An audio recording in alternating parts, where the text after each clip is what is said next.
Good afternoon, and thank you for watching My Movement RX. If you are new to my channel, welcome. I'm honored to have you. My name is Jonathan Delnia. This is My Movement.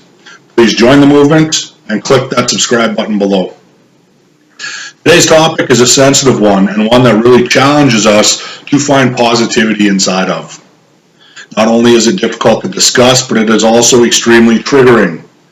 And for that reason, if you are triggered by the discussion around or implied circumstances surrounding death and traumatic loss, then please click off now. With everything going on in the world right now, and with the vast amounts of people who have been directly affected or indirectly impacted from the COVID-19 experience, many, if not all of us, are living through some form of loss. Throughout this video, I will discuss loss and the grief associated with it. The term loss is subjective in its use and can apply to many areas of our environment. Loss of jobs due to layoffs, loss of important and intimate relationships, as well as death of loved ones. Having said that, I will do my best to include all of these elements into this video so as to not isolate or generate a hierarchical scale of losses incurred. All loss is difficult to manage through, and the level of severity is not measurable, as it is specific to each individual irrespective of external opinions on the specifics of the situation, including that of my own. There are two parts of this video I will focus on, with the first being focused on those who are dealing with and trying to cope with grief and loss. The second part being focused towards those of us who are trying to support those who are struggling through grief and loss. First, let me start by saying there is no right or wrong way to cope with loss, and that the information I am about to share is purely insight into the path we may go through in our grieving of loss, and my take on positive way to view this troubling and difficult journey. In getting things real clear, we are not just coping with loss. We are living through drastic and radical change, and as with any change we undergo, this will create fear and confusion, as well as take time, and a lot of that time, in order to successfully navigate through. So there is no magic formula. I'm not offering a miracle pill that will help us here. I do hope I can provide some words that may assist anyone who may need to hear them as they navigate through this process, and in doing so, I wish them a safe and healthier journey at this video's conclusion. What can help us in our coping with personal loss is our power of perception and understanding that coping with loss is a process and not a task. We cannot and should not attempt to do just one thing in order to remedy the feelings that we have or attempt to replace them. These self-protective actions come out in ways that we've adapted or learned throughout our lives, which I referred to in prior videos as emotional habits. And in this situation, those habits strip us of the ability to absorb the powerful uplift through this journey. Burying ourselves in work, obsessively going to the gym, or quickly moving into another relationship are a few of the unhealthy ways of coping with sudden and drastic change that many of us adopt. If we allow these behavioral habits to blanket this emotion, we risk having our grief and loss resurfacing in the days ahead. Only at that time, the emotion will attach itself to something insignificant in comparison and will generate confusion. And this could develop more damage to us than we recognize. Suddenly crying as your boss provides constructive guidance during your annual review. Increased use of toxic substances such as alcohol. Engaging in high-risk behaviors. Chronic generalized pain developing. Or frequent and sudden bouts of extreme feelings of sadness for unknown reasons are examples of developed damage that could generate from using an avoidant mechanism when coping with loss. So what are healthy ways of living in the face of a life-changing event? If you search for help, you'll find the formula that presents 5 stages of coping. For those who don't know of those stages, I will detail them now. Denial is usually the first defense that we use to cope with extreme loss. Denial is the refusal to accept the facts of the loss, either consciously or subconsciously. We can recognize this stage with phrases like, "This cannot be happening to me," accompanied by other sayings and phrases like, "I feel fine, leave me alone." If the grief is for someone else, the denial is prolonged by refusing to deal with the consequences of the circumstance. Things that we would typically avoid doing would be visiting a gravesite, getting rid of personal belongings in the case of divorce and breakups, or even filing necessary paperwork.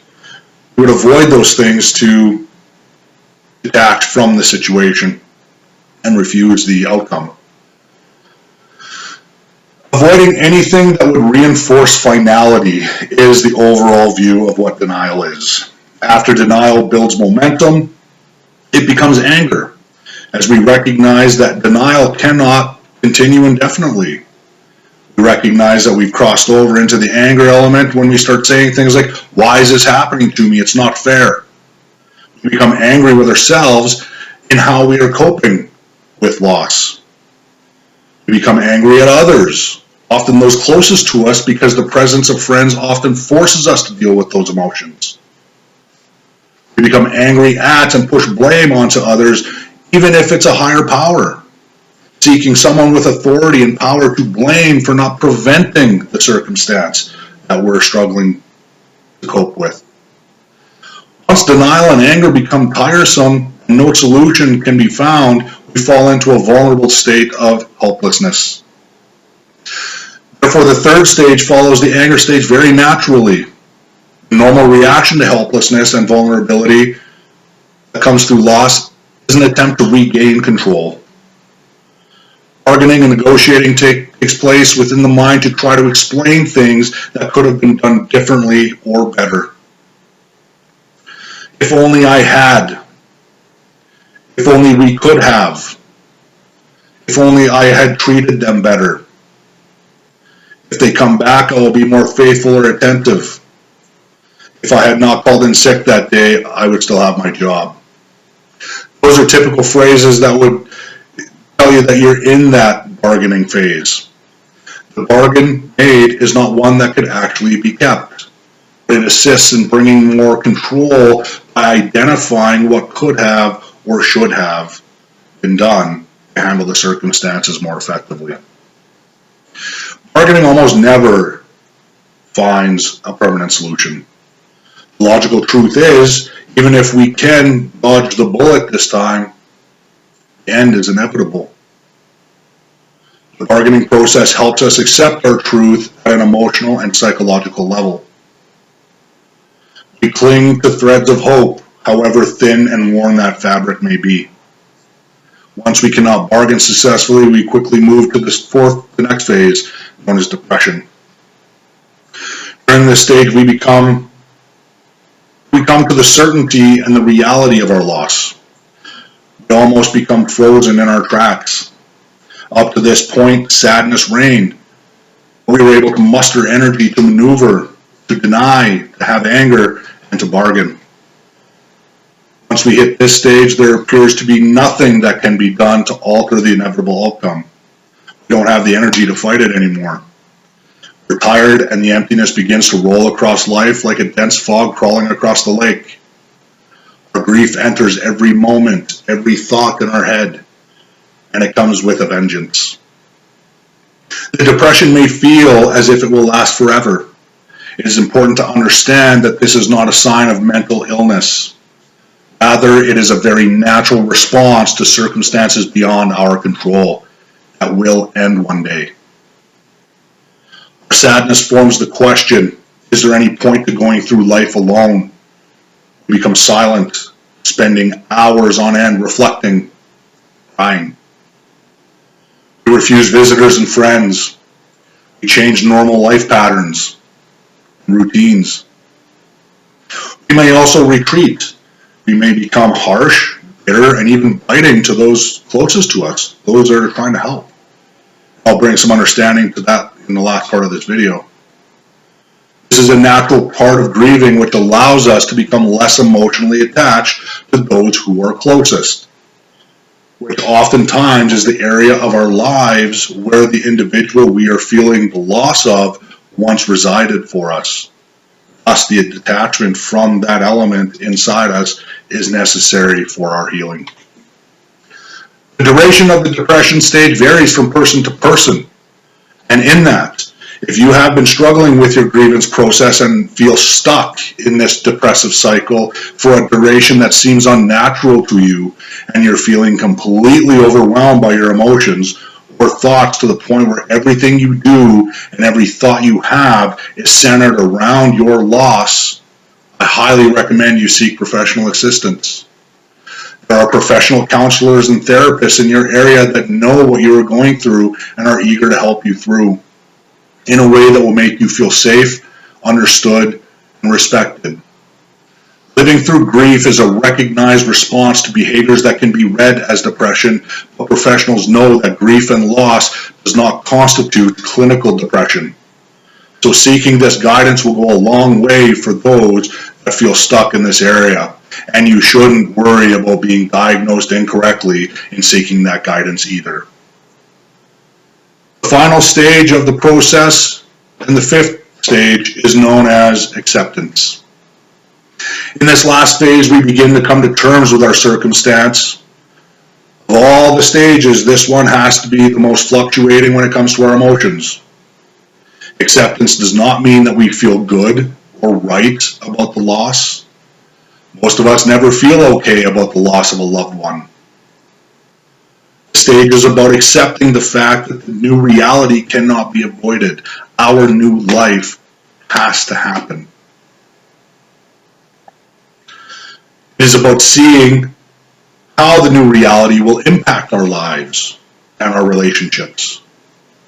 Acceptance does not mean forgetfulness. Acceptance does not mean that we slip back into denial, pretending that it has not or will not happen. Acceptance means embracing our present, both good and bad, in order to shape our future. At first, acceptance may simply mean more good days than bad. Life continues, never the same as it was before our loss, but always enriched by the experience. These 5 stages attempt to highlight the swinging states that we go through on our road to recovery from these often unexpected and life-changing circumstances. But the process in and of itself isn't a climb to the top. We don't start the denial and meticulously climb our way up to acceptance. Rather, the process in coping with grief is like a roller coaster, and we are all over the place. And let's just say we're supposed to be.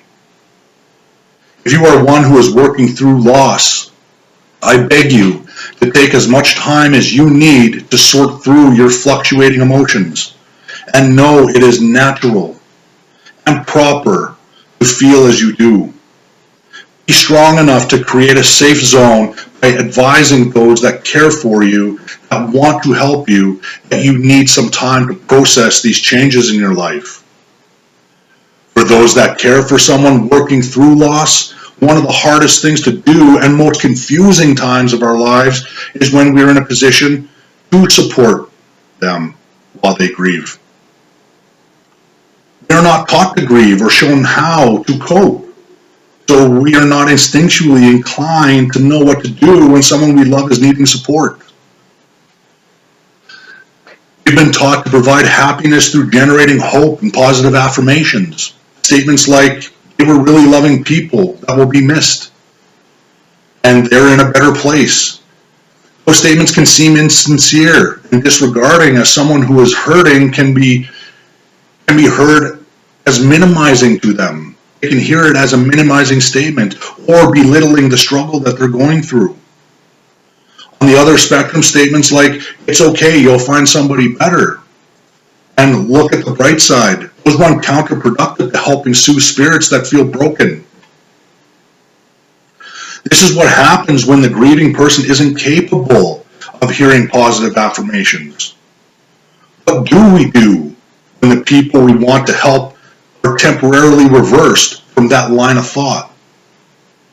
when everything is upside down and life as they knew it has morphed into a beast that's constantly out to get them. One that occupies their minds obsessively, has weakened their physical presence, and leaves a hole in their chest while creating chaos in their emotions. Religions around the world follow this positive affirmation doctrine of providing hope, and do so through supporting the release of our own pathologies to a greater reason, a purpose for all that we cannot answer or understand fully. Our divine has a plan, or the divine is always compassionate and is working for you, not against you. Trust in the divine. When people in our lives are grieving loss, the only thing we can do in support is acknowledge them. Refrain from attempting to fix it.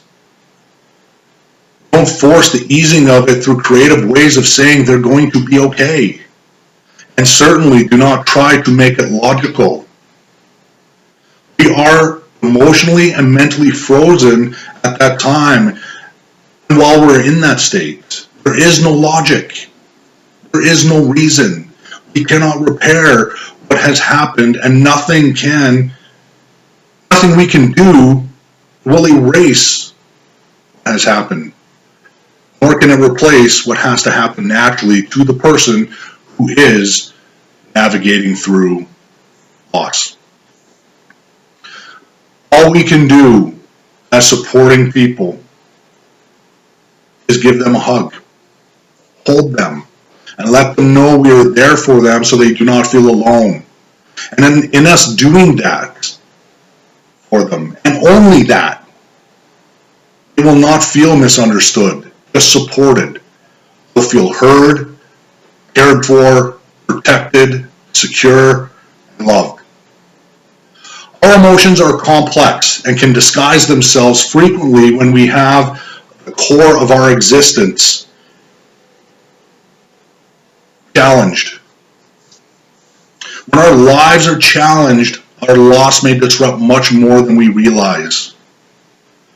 As we go through these moments of radical upheaval, let us take a moment to see emotions clearly and understand where it originates. And as our bodies are trying to communicate to us. Grief as a term is hard to discuss. I found it very hard putting this video together because the term grief is quite intimidating. But really, it's just a mask that cloaks pure and deep love.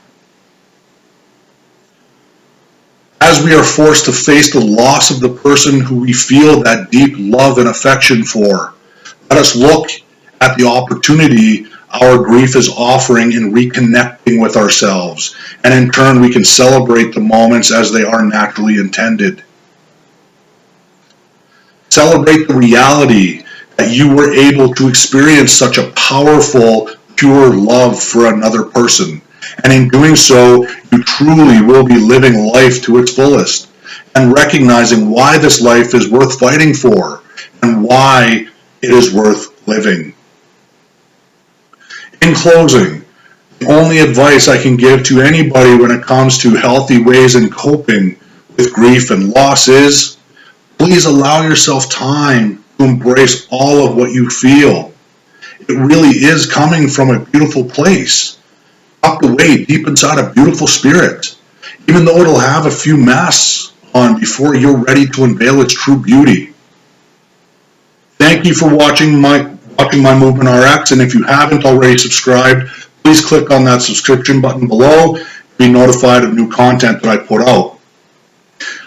Remember, we always celebrate the butterfly and the beauty that it is. Seldom do we look at or take into consideration the process in which that butterfly had to go through in order to get there. When we're dealing with loss and we're dealing with grief from loss, think of the butterfly. And for those of you that are left to support those people who are suffering through a loss, just be there for them. They don't need you to fix it. They just need you to acknowledge it. We're all beautiful spirits inside. Loss makes us stronger. Stay fit, Stay strong, stay healthy, stay safe, everyone. Movement RX, we are meant to move forward. Feed that fire.